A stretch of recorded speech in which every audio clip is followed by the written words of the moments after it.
హృదయాన్నే మార్చిన నేను, ఆ మూర్ఖుడి ద్వారా ఆ తల్లికి, ఆ విధవరాలికి నేను న్యాయం చేసిన దేవుడిని మీరు నన్ను అడిగినట్లయితే నిశ్చయంగా నేను మీకు న్యాయం చెయ్యనా అంటున్నాడు ఆయన. హల్లెలూయా.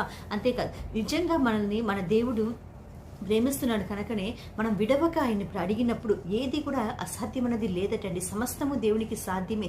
అసాధ్యమన్నది ఏది లేని దేవుడి దగ్గరికి మనము విసుక్కోకుండా అడగాల. మనం విసుక్కొని పోయో, లేకపోతే నిర్లక్ష్యంతోనో, నిరాశతోనో, లేకపోతే ఏదో ఒక బలహీనతతో మనం దేవుడిని అడగకుండా మనం మానేసుకొని దేవుడి మీద మనం నిందలు వేయటం కాదు. కానీ నువ్వు విసుక్కక, విడవక ప్రార్థించినట్లయితే నీకు అసాధ్యమన్నది ఏదీ లేదు. కొండలతో సహా కరిగిపోతాయటండి. నిజంగానే మన జీవితంలో ఇంతవరకు ఏ కొండ కరగలేదనుకుంటున్నావో, ఏది తగ్గిపోలేదనుకుంటున్నావో, ఏది బాధగా మీకు అనిపిస్తుందో దాన్ని విడవక, విసుకక మీరు ప్రార్థించి చూడండి. నిశ్చయంగా దేవుడు చెప్తున్నాడు, నేను అన్యాయస్తుని కాను, నేను న్యాయవంతుని కనుక మీరు అడిగితే నిశ్చయంగా నేను చెవుల్నిచ్చి మీ మాటల్ని నేను ఆలకించి